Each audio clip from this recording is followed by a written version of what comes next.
येऊ तरी okay. Hi, माझं नाव रोशनी कर्णिक. मी पोस्ट ग्रॅज्युएट इन फिजिओथेरपी. मला असं वाटलं की let me talk about few basic common problems जे आपल्याला ऑलमोस्ट सगळ्यांना डे टू डे लिव्हिंगमध्ये होतात. सो मी mainly I am going to talk about OA arthritis, I am going to talk about low back pain आणि मी थोडं शोल्डरवरती focus करणार आहे. हे 3 जॉईंट्स मी यासाठी चूज केले. So let's start with osteoarthritis. आता ऑस्टिओआर्थरायटिस ही अशी कंडिशन आहे ज्याला आपण डिजनरेटिव्ह जॉईंट डिझीज बोलतो आणि हे खूप कॉमनली आपले जे वेट बेअरिंग जॉईंट्स असतात बॉडीमध्ये तिकडे जास्त कॉमन असतं आणि knee is one of the most common joints, ते आपल्याला सगळ्यांनाच माहिती असतं. सो जनरली हे एज रिलेटेड कंडिशन आहे. सो सगळ्यांमध्येच याचे सिम्पटम्स दिसतात असं नाही. So there are certain predisposing factors which could make you more susceptible to a symptomatic OA. So which are these factors? So there are few predisposing factors जे आपल्या हातात असतात, काही जे आपल्या हातात नसतात. फॉर एक्झाम्पल आता दोज लाईक जेनेटिक्स. तुमच्या आता जीन्समध्ये असेल, if it has been passing down generations, तर that is something you can't really help. किंवा age, you can stop ageing. So age related जे वेअर अँड टेअर होणार आहे बॉडीमध्ये ते होणारच आहे. सो ते आपण चेंज नाही करू शकत. किंवा the kind of work that you do. आता खूपदा कोणाचं जर काही हाय इम्पॅक्ट जॉब डिमांड असेल तर त्यांच्यामध्ये ही चीज जास्त लवकर होऊ शकते. सो आपण जॉब तर चेंज नाही करू शकत. So this is again one of the non modifiable factors. आणि those who are into professional sports, you can't tell them to stop playing their sport. So these 4 are factors that you can't really change or modify. But factors like weakness, overall body weakness, काय होतं, the minute your muscles are weak, पूर्ण load जो असतो तो तुमच्या जॉईंट्सवरती यायला लागतो. कारण muscles are the main support of your joint. जर ते वीक असले तर लोड येतो तुमच्या जॉईंटवरती आणि मग वेअर अँड टेअर जॉईंटची ही खूप लवकर होऊ शकते. So weakness becomes but it's a modifiable risk factor. Same goes for obesity or being overweight. तुमच्या जॉईंट्सना एक प्रकारचं वजन घ्यायची सवय असते. जर त्याच्याहून खूप जास्त आपण जर त्याच्यावरती लोड द्यायला लागलो तर मग that causes wear and tear of your joints. आणि पॉस्चरल मॅल अलाइनमेंट. खूपदा मेनी आपल्या काम करायच्या पद्धतीमुळे, आपल्या उभं राहायच्या पद्धतीमुळे, बसण्याच्या पद्धतीमुळे there is some amount of malalignment that happens in the body that can lead to unnecessary stress on the joint. So that is another reason that you might develop arthritic changes in the body. So आता what are these indicators? आपल्याला कसं कळेल साधारण की आपल्याला हा त्रास आहे? सो जनरली जेव्हा आपण नी OA किंवा नी आर्थरायटिस जेव्हा बोलतो तेव्हा चालताना गुडघ्यामध्ये आपल्याला दुखतं, गुडघ्यामध्ये गुडघ्याच्या अराउंड दुखतं, किंवा जिने चढता उतरताना दुखतं, बसून उठताना किंवा उठून बसताना जर जास्त वेळ 10 मिनटं बसलाय आणि उठायला गेलात तर मग गुडघ्यामध्ये असं जरा ठणकायला लागतं. किंवा मांडी घालून, खूपशी लोकं मला माहीत आहे हल्ली मांडी घालून आपण बसतच नाही, कारण एकदा बसलं की मग कधी कधी उठायला खूप त्रास होतो. सो तेव्हा त्रास होतो. किंवा स्क्वॉटिंग. या काही गोष्टी आहेत ज्या करताना आपल्याला जाणवतं की आपल्याला गुडघ्याला काहीतरी त्रास आहे. मी जास्त या पॅथॉलॉजीमध्ये जाणार नाही, पण मेन मला सांगायचं होतं याच्यामध्ये की काय एक्झॅक्टली होतं आर्थरायटिस असताना. आर्थरायटिस म्हणजे झीज, आपल्या जॉईंट्सची झीज. जिकडे पण फ्रिक्शन होतं, जिकडे पण झीज असते तिकडे देर इज इन्फ्लमेशन. सो आता गुडघ्यामध्ये हे इन्फ्लमेशन होऊ शकतं 2 ठिकाणी.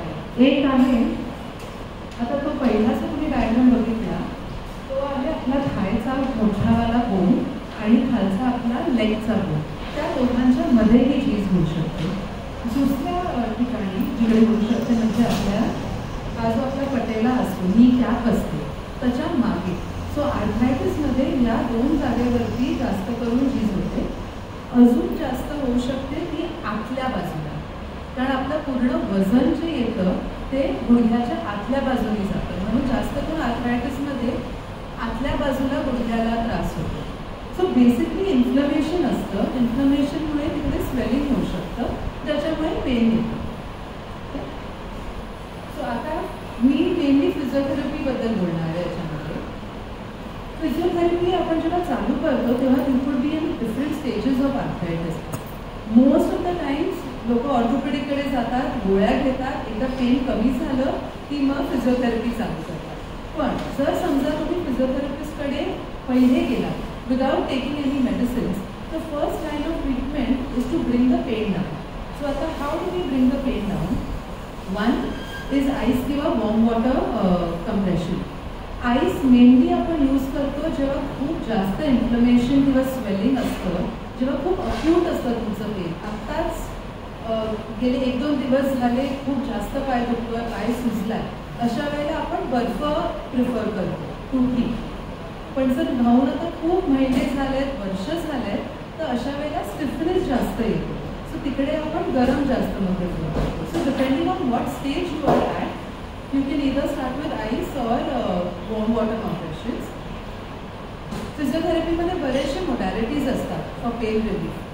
IFT असतं, अल्ट्रासाउंड असतं, SWD असतं. All these are pain relieving modalities which can be started if the pain is acute. Next असतं dry needling, which is a slightly newer concept. But basically the whole idea is तुम्ही needling you create, it's an invasive procedure. आपण acupuncture needles वापरतो, sterile one-time use acupuncture needles.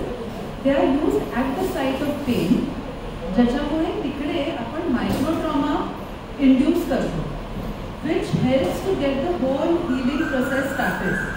So जे आता बॉडीचं healing process कुठे plateau झालं आहे, तिकडे आपण इंजुरी इंड्यूस करून we hasten the whole healing process of the body. So तिकडे circulation वाढतं.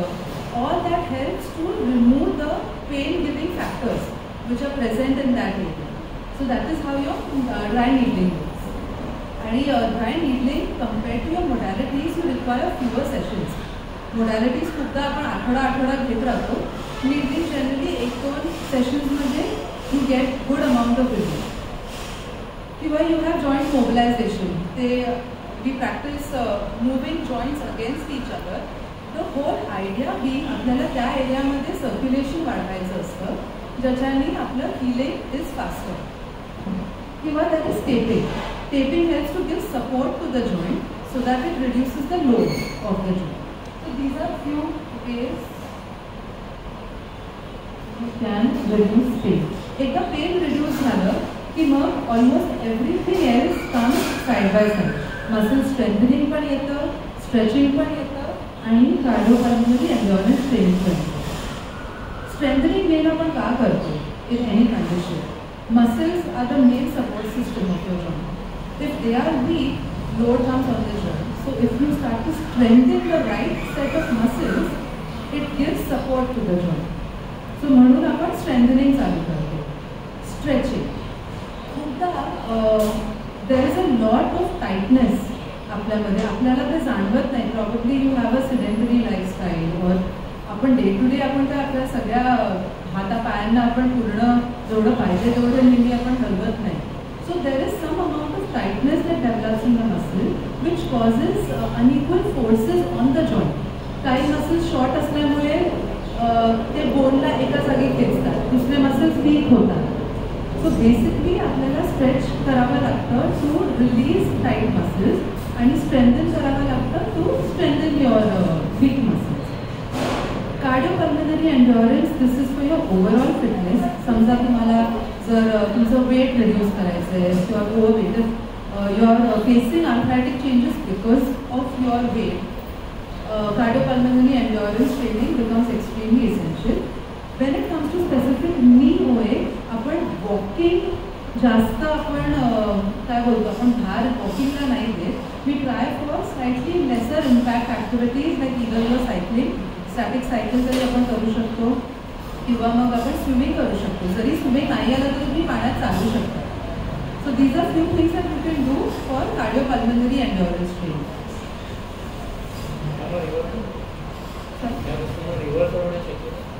काय म्हणायचं? रिव्हर्स नाही. सो आपण आर्थरायटिस हे रिव्हर्स नाही करू शकत. पण आपण जॉईंट्स, आपण मसल्सना स्ट्रेंथन करून त्यांना आपण ॲडिशनल सपोर्ट देऊ शकतो. सो आता समजा जर तुम्हाला महिन्यातून 3दा जर तुम्हाला गुडघादुखीचा त्रास होतो आणि if you start the whole rehabilitation programme, probably तुम्हाला तो 6 महिन्यातून एकदा होतो. You will see a difference in the frequency of pain. मी असं अजिबात क्लेम नाही करणार की तुम्हाला गुडघादुखीचा त्रास होणारच नाही, पण नक्कीच you will find a difference in तुम्हाला किती तो ऑफन होतो आणि इंटेन्सिटी किती आहे त्या पेनची. सो तुम्हाला ॲटलीस्ट तुमचे डे टू डे ॲक्टिव्हिटीज करण्यापुरती you will get some strength. Also खूपदा काय होतं, बियॉन्ड सर्जरी ऑप्शन उरत नाही, कारण एवढी चीज झाली असते की ऑर्थोपेडिक सर्जन रेकमेंड करतात गोइंग फॉर अ सर्जरी. अशा वेळेला जर तुम्ही ऑलरेडी एक्सरसाइजेस जर केले असतील तर एकतर थोडी स्ट्रेंथ राहते तुमच्या पायामध्ये, which helps you post operation for the recovery. आणि second there is something called as muscle memory. एकदा तुम्हाला एक्सरसाइज, आपले प्री एक्सरसाइज आणि पोस्ट ऑपरेटिव्ह एक्सरसाइज खूप डिफरंट नसतात. सो साधारण सारखेच असतात. सो तुम्हाला तेव्हा it will help you in your recovery post operation. म्हणून getting some kind of strength in your joints becomes very crucial. Okay, आता coming to low back pain. Low back पेनचे परत खूप जास्त रिझन्स असतात. सर्वात कॉमनली आपल्याला माहिती असणारं म्हणजे प्रोलॅप्स्ड इंटरव्हर्टेब्रल डिस्क. पण सगळेच बॅकचे प्रॉब्लेम्स डिस्क प्रॉब्लेम्स असतात असं नाही. There are certain mechanical low back pain जे पॉस्चरमुळे पण होऊ शकतात. ओके, सो डिफरन्शिएटिंग हे पेन कशामुळे इज एक्स्ट्रीमली इम्पॉर्टंट. पाठीमधले जनरली चेंजेस ना ओव्हरनाईट होत नाही. थोडं थोडं थोडं थोडं होत वर्ष जातात आणि मग वन फाईन डे कुठेतरी काहीतरी ट्रिगर होतं. छोटं शिंकलो किंवा ब्रश करताना काहीतरी एक असं छोटं कारण बनतं आणि you get this big full blown episode of back pain. So generally it is always better की जेव्हा तुम्हाला हा त्रास व्हायला लागतो तेव्हा itself you start with some kind of treatment for this. आता याचे जरा again different factors that contribute. BMI म्हणजे लो वेट मॅटर्स. तुमचं बसण्याची पद्धत, ॲक्च्युली तुमची कुठचीही ॲक्टिव्हिटी करतानाची पद्धत. जर तुम्ही जास्त उभे राहून करत असाल तर तुम्ही उभ्या कशा राहता, एका बाजूला जास्त वजन देता का की दुसऱ्या बाजूला देता, किंवा बसताना पण आहे खूपदा आपण क्रॉस लेगेड बसतो. हे जर तुम्ही हॅबिच्युअली जर करत गेला तर कुठेतरी स्टार्ट्स अफेक्टिंग युअर स्पाइन.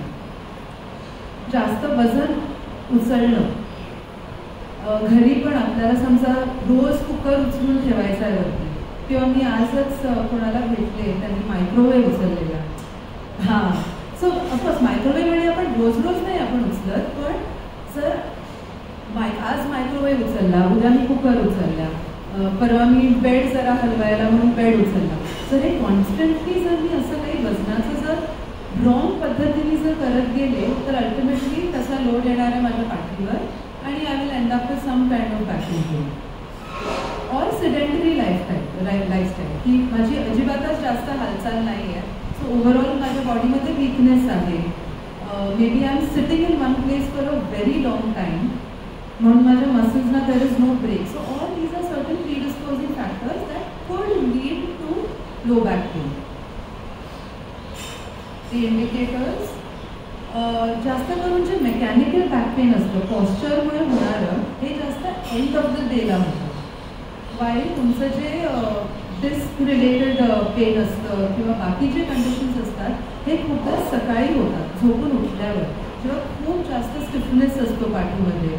खूपदा पहिल्यांदा उभं राहताना लोकांना सरळ उभं राहता येत नाही, खूपदा आपण असे असतो. मग हळूहळू जसा दिवस जातो तसं मग you start getting back into your normal posture. किंवा पुढे वाकल्यावरती खूपदा पाठीमध्ये कळ जाते. जास्त वेळ उभं राहिल्याने खूपदा किचनमध्ये तुम्ही उभा असाल तर थोड्या वेळानंतर कंबर खूप दुखायला लागते आणि बसावं लागतं. जिने चढता उतरताना दुखू शकतं, काही जड उचलताना खाली ठेवताना दुखू शकतं, बसण्याने दुखू शकतं, किंवा चालताना किंवा धावताना आपल्याला पायातून पूर्ण खाली जाणारी कळ पण लागू शकते. So these are few indicators that suggest that we have some low back issue. Management goes almost the same way. Pehle, if physiotherapy is your first line of treatment, pehle we try to reduce your pain using the same set of principles, but of course the area of the target area is different. Stretching becomes very important.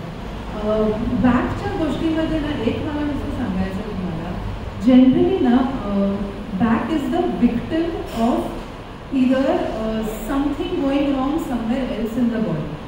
आपण नेहमी बॅकला बोलतो की अरे माझी पाठच खराब आहे, हेच खराब आहे.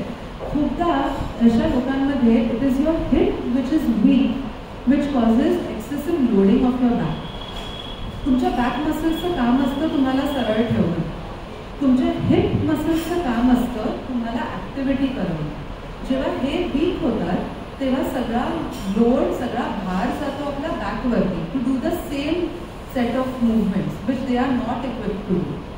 ओके, अशा वेळेला युअर स्ट्रेंथनिंग आणि your stretching comes into play. कारण आपण हिप मसल्सना स्ट्रॉंग करायला बघतो, म्हणजे they will start to do their own job and you don't have to depend on your small core back muscles to do the same job. So म्हणून stretching आणि strengthening become very important इकडे. Last coming to our shoulder, again most commonly known condition frozen shoulder. सगळे शोल्डरचे problems frozen shoulder नसतात. To be very honest, to जर acute stage असेल frozen शोल्डरचं तर कधी कधी it becomes very difficult to differentiate between frozen shoulder आहे की रोटेटर कफ इंजुरी आहे की लेब्रेल प्रॉब्लेम आहे. कारण पेन एवढा असतो की सगळे मुवमेंट्स रिस्ट्रिक्ट होतात. पण स्पेसिफिक टू फ्रोझन शोल्डर, जसं तुमचा there are various stages of frozen shoulder. जसं तुम्ही नेक्स्ट स्टेजवरती जाता देर इज अ व्हेरी काय बोलतात स्पेसिफिक पॅटर्न ऑफ रिस्ट्रिक्शन जी आपल्याला दिसते.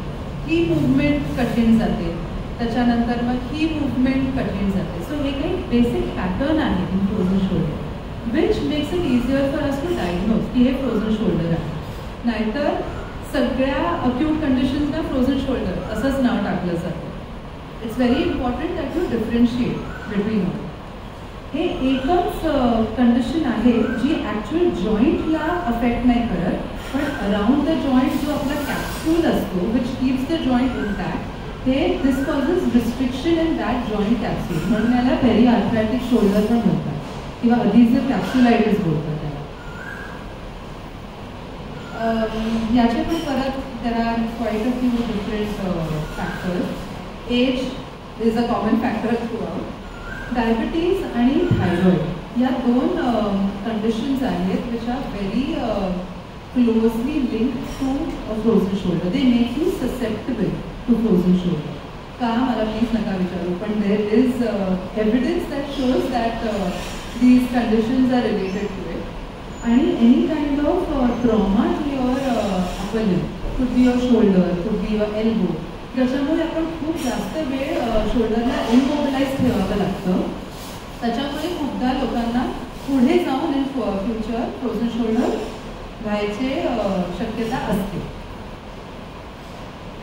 सो फ्रोझन शोल्डरमध्ये तिची ओव्हरहेड बिकम्स अ प्रॉब्लेम. मागे स्पेशली पुरुषांना मागच्या खिशामधून वॉलेट काढणं हे कठीण व्हायला लागतं. केस विंचरणं कठीण व्हायला लागतं. वजन जास्त उचलता नाही आहे, जास्त वेळ आपल्याला सस्टेन नाही करता येत. आणि एनी रेपिटेटिव्ह ॲक्टिव्हिटीज हाताच्या, कुकिंग असो किंवा चपात्या करणं असो, या काही ॲक्टिव्हिटीज आहेत या हळूहळू कठीण व्हायला लागतात. सो याची पण मॅनेजमेंट साधारण सेम पॅटर्नमध्ये आहे. पहिले will always be pain relief and without that it's very difficult to do exercises. याच्यामध्ये स्पेसिफिक एक्सरसाइज केला जातो जो आहे पेंड्युलम एक्सरसाइजेस, जे मोस्टली सगळे ऑर्थोपेडिक डॉक्टर्स प्रिस्क्राईब करतात. पण जर 2 मिनटं चालणार असेल तर मी नुसतं बोलली, पेंड्युलम एक्सरसाइज म्हणजे नुसतं हात खाली करून हात हलवणं नाही. पेंड्युलम एक्सरसाइजसाठी व्हेरी इम्पॉर्टंट की तुम्ही पूर्ण हात ॲब्सोल्युटली लूज सोडता, एवढं की लाईक अ पेंड्युलम धक्का दिला की तो स्वतःहून हलला पाहिजे. कारण याचा the whole idea behind a pendulum exercise is तुमच्या शोल्डरला त्यांनी डिस्ट्रॅक्ट केलं पाहिजे. जर तुम्ही तो कंट्रोलमध्ये जर मूव्ह केला तर इकडे डिस्ट्रॅक्शन काही मिळत नाही. It doesn't solve any purpose, but you are just moving your hand. So जर कोणी पेंड्युलम एक्सरसाइजेस करत असेल तर मेक शुअर की तुम्ही हात ॲब्सोल्युटली लूज सोडता, एवढा लूज की तो स्वतःहून हलत गेला पाहिजे. That is your pendulum exercise. पण a good way to manage your pain. Next येतात असिस्टेड एक्सरसाइजेस. सो इधर तुम्ही वॉलचा सपोर्ट घेऊ शकता किंवा तुम्ही दुसऱ्या हाताचा सपोर्ट घेऊ शकता, तुम्ही लाटण्याचा सपोर्ट घेऊ शकता, काही कुठचाही बेसिकली चांगल्या हाताने आपल्या दुखणाऱ्या हाताला तुम्हाला सपोर्ट द्यायचा आहे आणि you try to do complete movement as much as possible. परत स्ट्रेचिंग पण तिकडे तेवढंच इम्पॉर्टंट आहे कारण टाईटनेस असतं. So you have to stretch the tight structures. Strengthening is the only way you can have long lasting effects. Unless तुम्ही strengthening करता कुठच्याही पेन रिलिव्हिंग मोडॅलिटी किंवा कुठच्याही ट्रीटमेंटचा तुम्हाला लॉंग लास्टिंग इफेक्ट हा मिळणार नाही. So strengthening becomes extremely crucial in any condition. त्याच्यावरती कोणाला काही क्वेश्चन्स? कारण ही नंतर लास्ट स्लाइड आहे. आय कॅन सी सगळ्यांना जरा झोप यायला लागली. So I shall quickly so mutton खाल्ले. सॉरी एक्सरसाइज काय करावं कशावरती? एक्सरसाइजेस खूप असतात. मी तुम्हाला सांगू, मी एक्सरसाइजेस इंडिव्हिज्युअल काय याच्यात इन्क्लूड नाही केले कारण तुमचा त्रास आणि बाजूच्या माणसाचा त्रास हा वेगळा असतो. सो तुम्हाला जे एक्सरसाइजेस सूट होतात ते बाजूच्याला सूट होतील असं नाही. काही जेन्युइन एक्सरसाइज, आता पेंड्युलम एक्सरसाइजेस कसे काही कॉमन आहे, पण खूपदा मी तुम्हाला जर आज आता काही सांगितलं दुसऱ्या माणसाला कदाचित त्याचा त्रास होईल. सो एक्सरसाइजेस हे खूप टेलर मेड असतात. म्हणून ही प्रत्येका गोष्टीवरती मी जसं तुम्ही आता माझ्या क्लिनिकला आला तर मी तुम्हाला कसं एक्सरसाइजेस प्रिस्क्राईब करेन, पण that will be after evaluating you. कारण तुमचे कंडिशन बाजूच्या माणसापेक्षा खूप वेगळी असेल. म्हणून मी स्पेसिफिक अगदी एक्सरसाइजच्या डिटेलमध्ये नाही गेले, पण एक बेसिक पॅटर्न ऑफ एक्सरसाइज आपला काय असतो, एक रिहॅबिलिटेशनचा एक फॉर्मॅट, तो मी आज नुसतं एक तुम्हाला देते. हां, तुम्हाला काही स्पेसिफिक एक्सरसाइजबद्दल विचारायचं असेल मला प्लीज विचारा, तुम्हाला नक्कीच सांगेन. हां, कारण मी का एक्सरसाइजवरती भार देते, कारण खूपदा लोक काय करतात, पेन कमी झालं ना की एक्सरसाइजेस सोडून देतात. त्याच्याने काय होतं, चान्स ऑफ रिकरन्स हे खूप हाय असतं. सो आपल्याला जर फुल ट्रीटमेंट हवी असेल तर आपल्याला पूर्ण रिहॅबिलिटेशन कम्प्लीट करावं लागतं. Better that you complete the entire process, मगच तुम्हाला त्याचा ॲक्च्युअल फायदा होईल. आता काय is physiotherapy the treatment of choice? Of course मी फिजिओथेरपिस्ट आहे, so I shall elaborate on this. Minimal complications as compare to invasive treatments. कुठचीही इन्व्हेजिव्ह कंडिशन असेल तर त्याच्या मागचे काही कॉम्प्लिकेशन्स हे असतातच. हावेवर मायनर किंवा small that procedure might be. If it's invasive it is always there are certain complications that you need to be aware of. तसं फिजिओथेरपीमध्ये असे कॉम्प्लिकेशन्स नसतात. So that is what physiotherapy ही नुसतं problem झाल्यावरच करता येते असं नाही आहे. तुम्ही ॲज अ प्रिव्हेंटिव्ह मेजर पण you can do physiotherapy exercises. For example आता समजा तुम्हाला माहिती आहे की माझी नी सर्जरी आता शेड्यूल्ड आहे, माझं TKR शेड्यूल्ड आहे. सो 1 महिन्या आधीपासून if you start to do exercises, I am not saying it is preventing the operation, but it is definitely gonna help your cure after the operation. So you can use it before a procedure as well as after. कधी कधी physiotherapy जर तुम्हाला conservative प्रोसिजरचा फायदा झाला तर you might not even need surgery. So give physiotherapy a chance. It provides imaging as well as long-lasting effects. Again, disclaimer, it depends on how far you go with your program. नुसतं आधी पुढे 4दा करून सोडून दिलं तर काहीच फायदा नाही. No systemic effects. औषधांचा सिस्टमिक इफेक्ट होतो आपल्या ऑर्गन्सवर, सगळ्यांना माहिती आहे. फिजिओथेरपीमध्ये आम्ही औषधं प्रिस्क्राईबच करत नाही. So there is no systemic affection of any kind. आणि cost effective compared to a surgery. Physiotherapy is any day cheap आणि इंडियामध्ये anyway physiotherapy is quite cheap. So I feel it should be the first line of treatment for everyone. Thank you.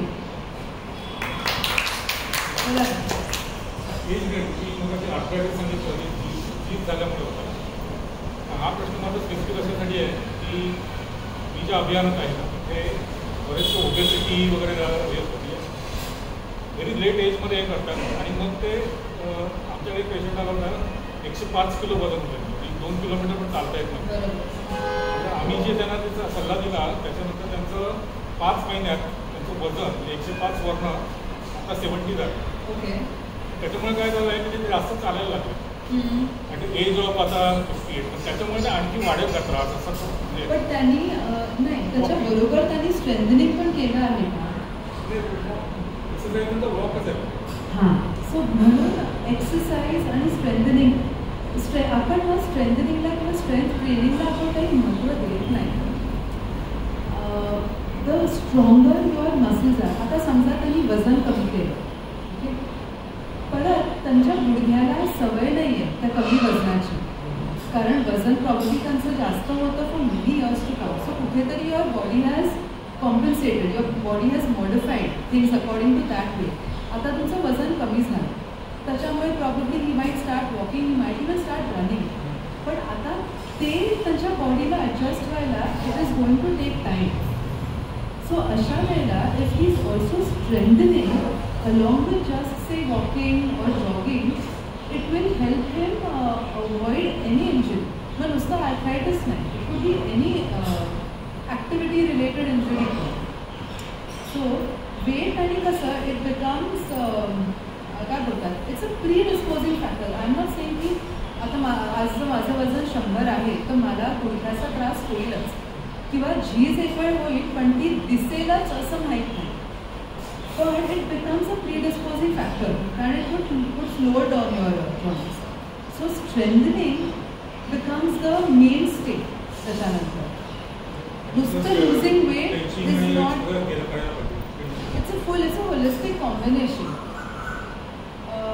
नुसतंच वजन कमी करून फायदा होणार नाही, कारण जर जॉईंट तरी वीकच राहिला तर अल्टिमेटली वेअर अँड टेअर तिकडे पण होणार. So strengthening becomes the mainstay. काही लोक आहेत ना त्याच्यामध्ये एका वर्षात त्यांनी जवळजवळ हे मॅरेथॉन हाफ मॅरेथॉन पळायला लागले जवळजवळ 100 गाठले एवढंही करतात. एवढी अल्टरनेट वीक ते वॉक 21 किलोमीटर्स. पण त्याला पण ते ट्रेन करत असते. They must be training themselves. तुम्हाला you have to go step wise. या काही ॲक्टिव्हिटीजसाठी you have to always follow a certain procedure. पण इन माय ओपिनियन तुम्ही पेन रिलीफ करा, तुम्ही सगळं करा, पण ultimately strength training is something which gives you long lasting effects. Nothing else can help you do that. आपण जर लहानपणापासून स्ट्रेंथ गुडघ्यावर घेतो म्हणलं तसं पाठीच्या मणक्यावर घेतो, लहानपणापासून आपलं नॉर्मल लाईफ चालू असतं. पण आता आपण नॉर्मली बघतो की आपला एकच गुडघा दुखतो, दुसऱ्या गुडघ्याचं रिजनरेशन झालेलं नाही. असं म्हणजे आता तर दोन्ही याला ते इक्वलच स्ट्रेंथ असते बॉडीची. पण माझ्या आईच्या केसमध्ये एका गुडघ्याला जास्त पेन होतं, दुसऱ्या गुडघ्याला मेजॉरिटी केसेसमध्ये कुठचं तरी एक कधी कधी होतं की दोन्हीला होतं, पण त्याच्यात पण कधी कधी फरक असतो. काय होतं ना, आता तुमची बॉडी एजला कशी रिस्पॉन्ड करते ते कोणाच्या हातात नसतं. आता याच्यामागे काय सायंटिफिक रिझन आहे की एकालाच जास्त होतं नाही. What I can think of is probably तो तुमचा डॉमिनंट लेग असू शकतो किंवा तुम्ही नकळत त्याच्यावरती जर जोर जास्त देत असाल, पायामध्ये पण तुमचा डॉमिनंट नॉन डॉमिनंट असतो, जसा हातात असतो तसा. जर तुम्ही एकावरती जास्त जोर देत असाल किंवा जर तुमच्या एका साईडचे मसल्स जास्त वीक असतील किंवा एका साईडचे मसल्स जास्त टाईट असतील तरी हा इम्बॅलन्स होऊ शकतो. That could be a reason का एकाची झीज जास्त होते आणि दुसऱ्याची कमी, किंवा दुसऱ्याची पण होऊ शकते पण दिसेल नुसतं एकावर. So there are multiple combinations. So पण अल्टिमेटली ट्रीटमेंटमध्ये किंवा त्याच्या बेसिक काय बोलतो एक the way of looking at it is the same. Ultimately तुम्हाला या गुडघ्यासाठी पण you have to strengthen your muscles. तुम्हाला पेन रिलीफ लागेलच. तसंच तुम्ही at the same time you can start for the other leg that becomes preventive for that leg. कळलं? So असं फार डिफिकल्ट आहे सांगायला की पुढच्या गुडघ्याला त्रास होईल, पण कुठ बी की एकावरती जास्त जोर पडतो कम्पेअर्ड टू दी अदर. मला तेच विचारायचं होतं राईट की मी काहीतरी खंत बोलते.